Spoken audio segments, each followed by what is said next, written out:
ప్రశ్నించడమే నేరం అయితే నేను మళ్ళీ మళ్ళీ ప్రశ్నిస్తా.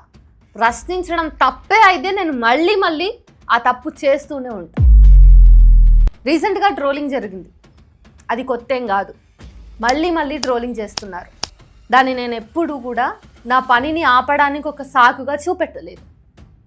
ఎన్ని ట్రోలింగ్స్ చేసినా, ఎన్ని బూతు దాడులు చేసినా, ఎన్నిసార్లు ఫోటోలు మాఫ్ చేసినా కానీ నా పనిని నేను ఎక్కడ ఆపలేదు. నా ప్రశ్న చేయి నేను ఎప్పుడు విడిచిపెట్టలేదు. జనాలు మాట్లాడుతున్నారు, ఎవరి దగ్గర నుంచి డబ్బులు తీసుకున్నావు, వీళ్ళనే క్వశ్చన్ చేస్తావా, హిందూ మతం మీదే నీవెప్పుడు టార్గెట్ చేస్తావా, మోదీ మీద నీకెందుకు అంత కోపం, పవన్ కళ్యాణ్ నీకేం ద్రోహం చేశాడు, ఇలాంటి ప్రశ్నలన్నీ. పవన్ కళ్యాణ్ మీద నేను చేసిన వీడియోస్ మీకు కనిపిస్తాయి, కానీ నేను రేవంత్ రెడ్డిని ప్రశ్నించినటువంటి వీడియోస్ మీరు చూడరు.